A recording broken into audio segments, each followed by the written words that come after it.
నమస్తే, నేను మీ Mallepally Narasimhulu. Parliament election దగ్గర వస్తుంది. 4 రోజులు గడువు ఉంది. ప్రచార హోరు పెంచి పార్టీలు పెంచినాయి. అయితే అందులో ఒక పార్టీ అయితే పూర్తిగా మతాన్ని అడ్డుపెట్టుకొని ప్రచారం మొదలుపెట్టి చేస్తున్నది. అది ప్రజాస్వామ్యానికి మంచిది కాదు. దేవుడిని అడ్డుపెట్టుకొని రాజకీయాలు చేయడం సరైనది కాదు. దేవుడు గుడిలో ఉండాలి, భక్తి గుండెల్లో ఉండాలి. అది నిజమైన హిందుత్వం. కానీ ఆ పార్టీ మాత్రం పూర్తిగా భిక్షం అడిగినట్టుగా దేవుళ్ళ గుడి దగ్గర ఒక పల్లెంలో చిన్న దేవుడి బొమ్మ పెట్టుకొని కూర్చొని అడుగున్నట్టుగా, గుడి దగ్గర అడుగున్నట్టుగా ఓట్లు అడుగుతున్నారు. ఇది పూర్తిగా దిగజారుడుతనం. ఇది ఆ పార్టీకి మంచిది కాదు. యువతకు కూడా నేను అప్పీల్ చేస్తూ ఉన్నా. కొంతమంది యువత దానికి అడెక్ట్ అయ్యి యువత కూడా కొంతమంది మేము హిందుత్వం అనే హిందుత్వం బీజేపీ పార్టీతోనే హిందుత్వం రాలేదు, బీజేపీ పార్టీతోనే శ్రీరాముడు రాలేదు, బీజేపీ పార్టీతోనే హనుమంతుడు రాలేదు. ఎప్పుడో మానవుడు పుట్టినప్పుడే హిందుత్వం వచ్చింది. అప్పటి నుంచే దేవుళ్ళను పూజిస్తున్నారు. అదే వారసత్వంగా మనమందరం దేవుళ్ళను పూజిస్తున్నాం. మనమంతా నిజమైన హిందువులం. అన్నీ ఏ పార్టీలో రాజకీయాలకు, దేవుళ్ళకు, మతాలకు సంబంధం లేదు. ఓన్లీ ఎలక్షన్ వ్యూహంలో మీరు చేసిన అభివృద్ధి కావచ్చు, మీరు ఇస్తున్నటువంటి మేనిఫెస్టో మీదనే ఓట్లు అడగాలి. కానీ పూర్తిగా మతాన్ని అడ్డుపెట్టుకొని ప్రచారం చేస్తున్నారు. ఒక పార్టీ అయితే మేము అక్కడ రాముడి గుడి కట్టినాము కాబట్టి మాకు ఓట్లేయండి అంటున్నారు. మరి ఇక్కడ అదే మాదిరిగా కేసీఆర్ గారు కూడా తెలంగాణలో యాదగిరిగుట్ట మహత్తరంగా నిర్మించిండు, రాముని గుడికి ధీటుగా నిర్మించిండు. కానీ ఎక్కడ నేను నరసింహస్వామి గుడి కట్టినా నాకు ఓట్లేయండి అని అడుగుతున్నాడా? కాదు, అది దిగజారుడుతనం. ఆ పార్టీకి అది దిగజారుడుతనం. కానీ ఈ పార్టీ వల్ల అయితే పూర్తిగా మతాన్ని అడ్డుపెట్టుకుని అర్థం. యువతకు నేను అప్పీల్ చేస్తూ ఉన్నా, దానికి అడెక్ట్ కావద్దు. ఏ పార్టీలన్నా ఉండండి, కానీ రాజకీయంగా చేయండి. మతాలను చిచ్చుపెట్టి రాజకీయం పెట్టి మత కులాలు సృష్టించొద్దని నేను అప్పీల్ చేస్తూ, నిన్న కేసీఆర్ గారు ఒక ప్రచారంలో ఒక మాట అన్నారు. విందాం ఇక్కడ మనం.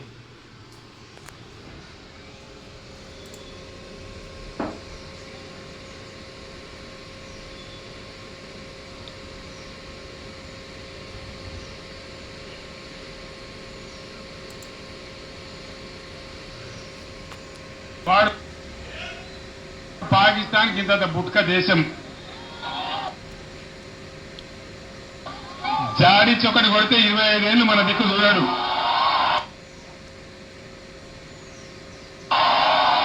వాడిని చూపించి ప్రజలను ఎమోషనల్ బ్లాక్ మెయిల్ చేసి ప్రతిసారి ఓట్లు అందుకునుడు, మన గ్యాస్ చెప్పుడు. ఇది గమనించండి. ప్రతిసారి ఎలక్షన్లలో ఆ పార్టీ ఏదో రకంగా బ్లాక్మెయిల్ చేయడం, జనాల మీదకి ఏదో జరగబోతుందంటే పాకిస్తాన్ అనే చిన్న దేశం, దాన్ని ఎలక్షన్లప్పుడు దాన్ని యూజ్ చేస్తారు, ఎలక్షన్లో ఓట్లు అడుగుతారు. కేసీఆర్ గారు చెప్పినట్టు చిన్న బుడ్డ దేశం ఇండియా అనుకుంటే అది ఎంత.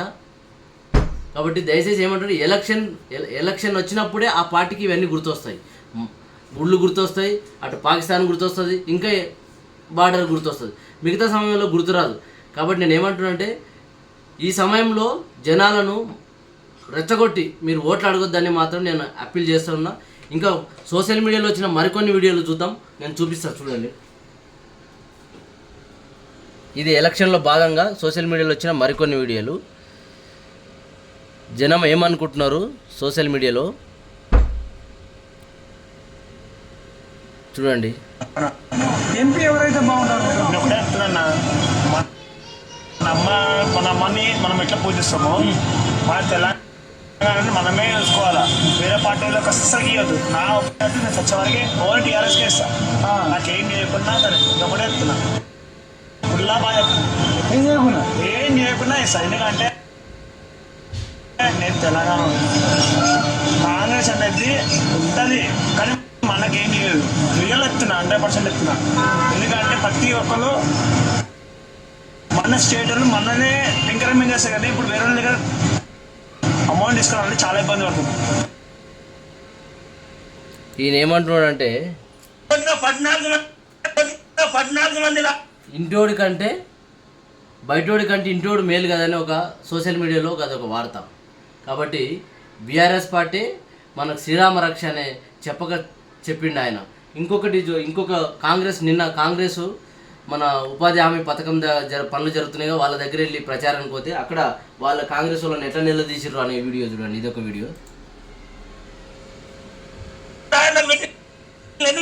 పైసలు తిన్నారు సంవత్సరాలు అధికారంలో ఉండి రామ మందిర్ కాలేదు, ఇప్పుడు ఎందుకు అయింది? పైసలు తిన్నారు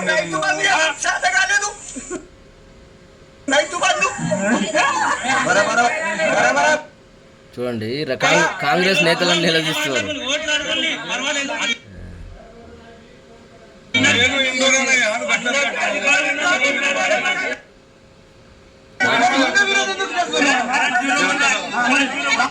ఇది కాంగ్రెస్ నాయకులు నిలదీస్తున్న తీరు.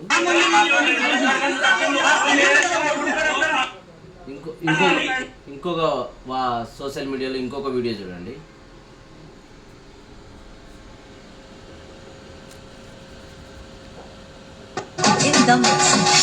ఫ్రీ బస్ 6 గ్యారంటీల్లో ఇదొక గ్యారంటీ. చూడండి ఫ్రీ బస్ ఎట్లా ఉంది, మహిళల పరిస్థితి, రాష్ట్రం అంతా ఇదే పరిస్థితి.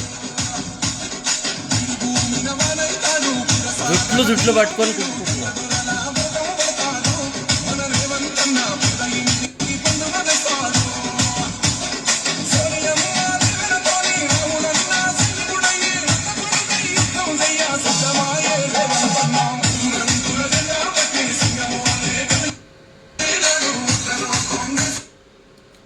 ఇది 6 గ్యారంటీలో మహాలక్ష్మి పథకం ఫ్రీ బస్ ఈ విధంగా ఉంది. ఫ్రీ బస్ పరిస్థితి 6 గ్యారంటీలు ఇది ఒక్కటి అమలు చేసిర్రు, ఈ ఒకటి కూడా ఈ పరిస్థితి అయిపోయింది.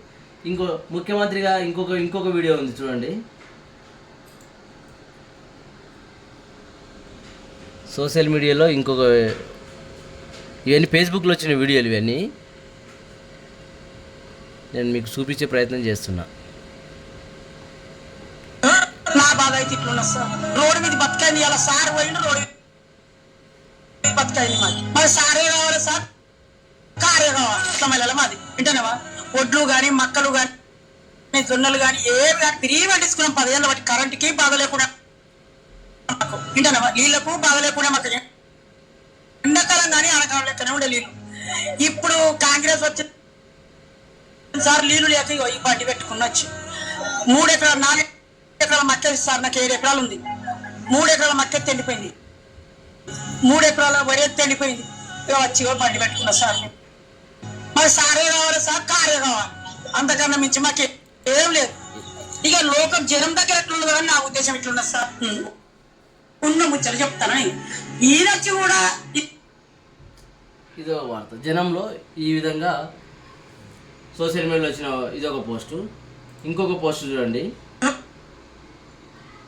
రేవంత్ రెడ్డి గారి పోస్ట్. ఇది ముఖ్యమంత్రి రేవంత్ రెడ్డి గారి పోస్టు. సోషల్ మీడియాలో ఈరోజు నిన్న ట్రెండ్ నడుస్తున్న వార్త ఇది.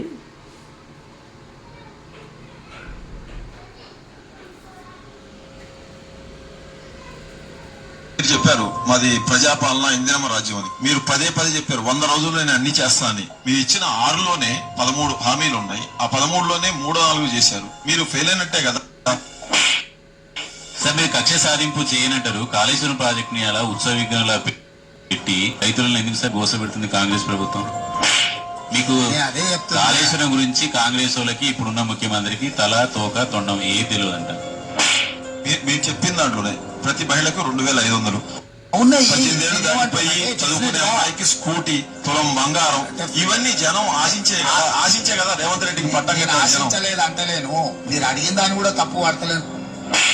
మీరు అధికారంలో వచ్చిన వెంటనే జాబ్ క్యాలెండర్ ప్రకటిస్తా అని చెప్పారు. దాదాపు 5 నెలలు అవుతుంది, ఇప్పటి వరకు జాబ్ క్యాలెండర్ ప్రకటించలేదు.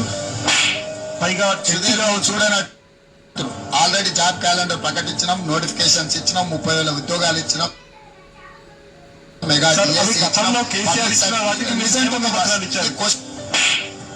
డిఎస్సి కావచ్చు, టెట్ కావచ్చు, వీటన్నిటికి కూడా అసలు డబ్బులే తీసుకోము అని చెప్పేసి మీరు చెప్పారు. కానీ ఇప్పుడు ఒక్కొక్క దానికి 1000 రూపాయల లెక్క 2000 తీసుకుంటున్నాం, 1000 కాదు.